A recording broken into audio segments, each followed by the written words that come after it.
আসসালামু আলাইকুম। সর্বশেষ আন্তর্জাতিক সংবাদে সবাইকে স্বাগতম। আপনাদের সাথে আছে আমি রাহাত হোসেন। প্রথমেই জানিয়ে দিব আমাদের হাতে থাকা সর্বশেষ আপডেটগুলো। আমেরিকা ইরানের জন্য শর্ত আরোপ করার অবস্থানে নেই বলছে পররাষ্ট্র মন্ত্রণালয়। জো বাইডেনকে ইরানের সঙ্গে সংলাপে বসার আহ্বান জানালেন মোগেরিনি। বাগদাদে রকেট হামলার জন্য ইরানকে অভিযুক্ত করল মার্কিন সরকার। পরমাণু কর্মসূচি সীমিত করতে হলে ইরানকে অর্থনৈতিক সুবিধা দেওয়া দরকার বললেন বোরেল। গোটা বিশ্বের সাইবার হুমকির উৎস ইরানসহ 4টি দেশ বললেন কানাডা। সর্বশেষ জানিয়ে দিব সোমালিয়া থেকে সেনা প্রত্যাহার করতে পারে ট্রাম্প প্রশাসন। প্রিয় দর্শক, এতক্ষণ শুনছিলেন সংবাদ শিরোনাম, এখন বিস্তারিত। আমেরিকা ইরানের জন্য শর্ত আরোপ করার অবস্থানে নেই বলছে পররাষ্ট্র মন্ত্রণালয়। প্রিয় দর্শক, এ সম্পর্কে আপনার মতামত কমেন্ট বক্সে জানিয়ে দিন। আর যদি ভিডিওটি ভালো লাগে অবশ্যই একটি লাইক দিন এবং শেয়ার করে বিশ্ববাসীকে জানিয়ে দিন। ইরান ও 5 জাতিগোষ্ঠী ব্রিটেন, ফ্রান্স, জার্মানি, রাশিয়া ও চীনের সঙ্গে আলোচনার টেবিলে প্রবেশ করা আমেরিকার জন্য সহজ হবে না বলে হুঁশিয়ারি দিয়েছে তেহরান। ইরান বলছে সে দেশের জন্য কোনো ধরনের শর্ত আরোপ করার অবস্থানে মার্কিন সরকার নেই। ইরানের পররাষ্ট্র মন্ত্রণালয়ের মুখপাত্র সৈয়দ খাতিবজাদে বুধবার প্রেস টিভিকে দেয়া এক সাক্ষাৎকারে এসব কথা বলেছেন। আমেরিকার নির্বাচিত প্রেসিডেন্ট জো বাইডেন ইরানের পরমাণু সমঝোতায় ফিরে আসার জন্য কিছু শর্ত আরোপ করতে যাচ্ছেন বলে গণমাধ্যমে যে খবর বেরিয়েছে সে সম্পর্কে দৃষ্টি আকর্ষণ করা হলে খাতিবজাদে এসব কথা বলেন। ইরানের এই মুখপাত্র বলেন, তার দেশ এর আগে একবার যেসব বিষয় নিয়ে আলোচনা করে সিদ্ধান্ত নিয়ে ফেলেছে সেসব বিষয় নিয়ে আরেকবার আলোচনা করবে না।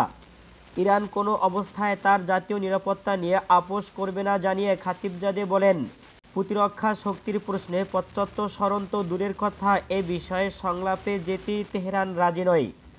জো বাইডেন ইরানের ক্ষেপণাস্ত্র কর্মসূচি ও মধ্যপ্রাচ্যে তেহরানের প্রভাব সম্পর্কে ইরানি কর্মকর্তাদের সঙ্গে আলোচনায় বসার যে আগ্রহ প্রকাশ করেছে সে সম্পর্কে খাতিবজাদে বলেছেন, এসব কথা নির্বাচনী প্রতিশ্রুতি হিসাবে ভালো শোনা যায়, কিন্তু তা কখনো বাস্তবতার মুখে দেখবে না। 2015 সালে সাবেক মার্কিন প্রেসিডেন্ট বারাক ওবামার শাসনামলে আমেরিকা সহ 6 জাতিগোষ্ঠী ইরানের সঙ্গে পরমাণু সমঝোতায় স্বাক্ষর করেছিলেন, কিন্তু 2018 সালে রিপাবলিকান প্রেসিডেন্ট ডোনাল্ড ট্রাম্প ওই সমঝোতা থেকে আমেরিকাকে বের করে নেন। এবার বারাক ওবামার ভাইস প্রেসিডেন্ট জো বাইডেন নির্বাচনী প্রতিশ্রুতিতে বলেছেন তিনি কিছু শর্ত সাপেক্ষে ইরানের পরমাণু সমঝোতায় ফিরবেন, কিন্তু তেহরান বলছে আমেরিকাকে নিঃস্বার্থভাবে এই সমঝোতায় ফিরতে হবে। জো বাইডেনকে ইরানের সঙ্গে সংলাপে বসার আহ্বান জানালেন মোগেরিনি। ইউরোপীয় ইউনিয়ন বা ইইউর পররাষ্ট্রনীতি বিষয়ক সাবেক প্রধান কর্মকর্তা ফেডেরিকা মোগেরিনি আমেরিকার নির্বাচিত প্রেসিডেন্ট জো বাইডেনকে ইরানের সঙ্গে আলোচনায় বসার আহ্বান জানিয়েছে। তিনি বলছেন, সব পক্ষ ইরানের পরমাণু সমঝোতার পরিপূর্ণ বাস্তবায়ন না করলে তেহরান নতুন করে সংলাপে বসবে না। মোগেরিনি গতকাল আটলান্টিক কাউন্সিল থিঙ্ক ট্যাঙ্কের সঙ্গে আলাপ করার সময় এ আহ্বান জানান। তিনি বলেন, হোয়াইট হাউস থেকে ডোনাল্ড ট্রাম্প বিদায় নেওয়ার পর আমেরিকার পরমাণু সমঝোতায় ফিরে আসা নিয়ে ইরানের উদ্বেগ কাটবে না, কারণ পরবর্তীতে আবার কোনো রিপাবলিকান প্রেসিডেন্ট ক্ষমতায় এসে আমেরিকাকে এই সমঝোতা থেকে বের করে নিতে পারে। সেজন্য মার্কিন সরকারের পক্ষ থেকে এ ব্যাপারে এমন কোনো কার্যকর পদক্ষেপ নেওয়ার আহ্বান জানান। সেজন্য মার্কিন সরকারের পক্ষ থেকে এ ব্যাপারে এমন কোনো কার্যকর পদক্ষেপ নেওয়ার আহ্বান জানান যার ফলে হোয়াইট হাউসের ক্ষমতার পরিবর্তনের সঙ্গে সঙ্গে পরমাণু সমঝোতা থেকে আমেরিকাকে বের করে নেওয়া না যায়। ইউরোপীয় ইউনিয়নের সাবেক এই কূটনৈতিক দাবি করেন, ইরানের একটি পরমাণু শক্তিধর দেশ হওয়ার থেকে বিরত রাখার একমাত্র উপায় হচ্ছে পরমাণু সমঝোতায় পুরোপুরি বাস্তবায়ন করা। 2015 সালের সাবেক মার্কিন প্রেসিডেন্ট বারাক ওবামার শাসনামলে আমেরিকা সহ 6 জাতিগোষ্ঠী ইরানের সঙ্গে পরমাণু সমঝোতায় স্বাক্ষর করেছিল।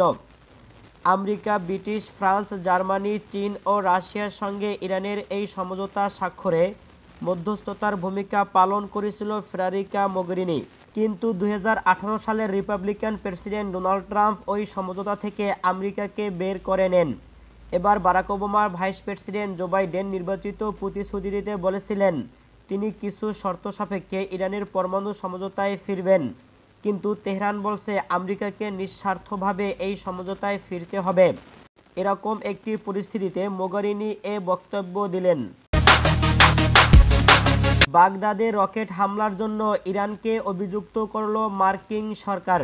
মার্কিন সরকার ইরাকের রাজধানী বাগদাদের গ্রিন জোনে মার্কিন দূতাবাসের কাছে রকেট হামলার জন্য ইরানের দিকে অভিযোগের আঙ্গুল তুলেছেন।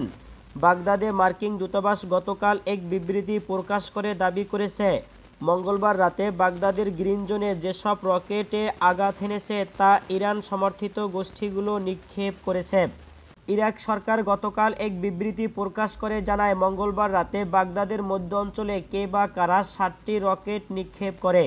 এগুলোর মধ্যে 4টি রকেট নাগরীয় কঠোর নিরাপত্তা বেষ্টনী গ্রিন জোনে আঘাত হানে। এগুলোর মধ্যে 4টি রকেট নগরীয় কঠোর নিরাপত্তা বেষ্টনী গ্রিন জোনে আঘাত হানে। এতে এক শিশু নিহত ও 5 বেসামরিক ব্যক্তি আহত হয়েছে। বাগদাদের কূটনৈতিক পাড়া হিসাবে পরিচিত ওই গ্রিন জোনে মার্কিন দূতাবাস অবস্থিত। বাগদাদস্থ মার্কিন দূতাবাস এবং ইরাকে মোতায়েন সন্ত্রাসী মার্কিন সেনাদের ঘাঁটিতে গত কয়েক মাসে বেশ কয়েক দফা রকেট হামলা হয়েছে। ইরাকের বেশিরভাগ জনগণ তাদের দেশ থেকে সব মার্কিন সেনা প্রত্যাহার চায় এবং দেশটির পার্লামেন্টে গত জানুয়ারি মাসে ইরাক থেকে মার্কিন সেনা বহিষ্কারের আইন পাশ করে রেখেছে। পরমাণু কর্মসূচি সীমিত করতে হলে ইরানকে অর্থনৈতিক সুবিধা দেওয়া দরকার, বললেন বোরেল। ইউরোপীয় ইউনিয়নের পররাষ্ট্র নীতি বিষয়ক প্রধান জোসেফ বোরেল বলেছেন, 2015 সালে পরমাণু সমঝোতা অনুযায়ী যদি ইরানের পরমাণু কর্মসূচির উপর সীমাবদ্ধতা আনতে হয় তাহলে দেশটির অর্থনৈতিক সুবিধা পাওয়া উচিত। গত 16 নভেম্বর টাইমস ম্যাগাজিনকে দেয়া এক সাক্ষাৎকারে তিনি একথা বলেছেন। জোসেফ বোরেল বলেন, এটি শুধু পরমাণু চুক্তি নয়, এটি অর্থনৈতিক চুক্তিও বটে। ইরান প্রত্যাশা করে তার পরমাণু কর্মসূচি সীমিত করার জন্য বিনিময়ে থাকতে হবে। ইউরোপীয় ইউনিয়নের এ শীর্ষ কূটনৈতিক বলেন, ইরানের সঙ্গে সমঝোতার কোনো বিকল্প নেই। তেহরানের পরমাণু কর্মসূচি শান্তিপূর্ণ পথে রাখার একমাত্র গ্যারান্টি হচ্ছে এই সমঝোতা। 2015 সালে ইরান এবং 6 জাতিগোষ্ঠীর মধ্যে পরমাণু সমঝোতা সই হয়। এতে 6 জাতিগোষ্ঠীর পক্ষে আমেরিকাও সই করেছিল, কিন্তু ডোনাল্ড ট্রাম্প ক্ষমতায় আসার পর 2018 সালের মে মাসে এই সমঝোতা থেকে আমেরিকাকে বের করে নেন। এরপর ইরানের উপর মার্কিন সরকার অবৈধভাবে একতরফা নিষেধাজ্ঞা আরোপ করে। পাল্টা পদক্ষেপ হিসাবে ইরানও পরমাণু সমঝোতার বেশ কয়েকটি ধারা বাস্তবায়ন স্থগিত রাখে। এখন আমেরিকায় ক্ষমতার পালাবদলের কারণে মনে করা হচ্ছে আমেরিকা নতুন করে পরমাণু সমঝোতায় ফিরে আসবে। এই প্রেক্ষাপটে ইউরোপীয় ইউনিয়নের পররাষ্ট্র নীতি বিষয়ক প্রধান ইরানের অর্থনৈতিক সুবিধা পাওয়ার পক্ষে কথা বলেছেন। ট্রাম্প প্রশাসন পরমাণু সমঝোতা থেকে বেরিয়ে গেলে ইউরোপ তার বিপরীতে অবস্থান নেবে। গোটা বিশ্বের সাইবার হুমকির উৎস ইরান সহ 4টি দেশ, বললেন কানাডা। কানাডার ডিজিটাল গোয়েন্দা সংস্থা দাবি করছে, চীন, রাশিয়া, ইরান ও উত্তর কোরিয়ার সাইবার কর্মসূচি গোটা বিশ্বের সাইবার অপরাধজনিত হুমকির প্রধান উৎস। গতকাল ওই সংস্থা এক প্রতিবেদন প্রকাশ করে এ দাবি করেছেন। কানাডার ডিজিটাল গোয়েন্দা সংস্থার প্রতিবেদনে আরও বলা হয়েছে, এসব দেশের রাষ্ট্রীয় পৃষ্ঠপোষকতায় চালানো সাইবার তৎপরতা বিশ্বের সাইবার নিরাপত্তার জন্য সর্বাধুনিক হুমকি হিসাবে কাজ করছে। কানাডার এই গোয়েন্দা সংস্থা যে 4 দেশকে সাইবার হুমকির জন্য অভিযুক্ত করেছে তার প্রত্যেকটির সঙ্গে সম্পর্ক অটুট রয়েছে। ইরানের কানাডার দূতাবাস আপাতত বন্ধ রয়েছে এবং তেহরানে নিযুক্ত ইতালির রাষ্ট্রদূত জুসেপে পেরোনো বর্তমানে ইরানের কানাডার স্বার্থ দেখভাল করছে। কানাডায় বসবাসরত ইরানি নাগরিকদের মানবাধিকার লঙ্ঘনের প্রতিবাদ জানানোর জন্য গত মঙ্গলবার পেরোনোকে ইরানের পররাষ্ট্র মন্ত্রণালয়ে তলব করা হয়। এ সময় ইরানি নাগরিকদের সঙ্গে কানাডার সরকারের পক্ষ থেকে সদাচরণ করার আহ্বান জানানো হয়। ইতালির রাষ্ট্রদূত ইরানের এই প্রতিবাদের কথা অটোয়া সরকারকে জানিয়ে দেবে বলে প্রতিশ্রুতি দিয়েছে। সোমালিয়া থেকে সেনা প্রত্যাহার করতে পারে ট্রাম্প প্রশাসন। আমেরিকার বিদায়ী প্রেসিডেন্ট ডোনাল্ড ট্রাম্প আফ্রিকার দেশ সোমালিয়া থেকে মার্কিন সেনা প্রত্যাহার করতে পারে বলে ডেমোক্রেটিক দলের বিজয়ী প্রার্থী জো বাইডেন আমেরিকার প্রেসিডেন্ট হিসাবে দায়িত্ব নেবার আগেই তিনি এসব সেনা প্রত্যাহার করতে পারে। এর আগে মার্কিন প্রশাসন ইরান ও আফগানিস্তান থেকে বিরাট সংখ্যক সেনা প্রত্যাহারের পরিকল্পনা ঘোষণা করেছে। এরপরে সোমালিয়া থেকে সেনা প্রত্যাহারের খবর বের হলো। বলা হচ্ছে সোমালিয়া থেকে প্রায় সব সেনা প্রত্যাহার করবে আমেরিকা। আগামী 20 জানুয়ারি জো বাইডেন মার্কিন প্রেসিডেন্ট হিসাবে দায়িত্ব নেবেন বলে কথা রয়েছে।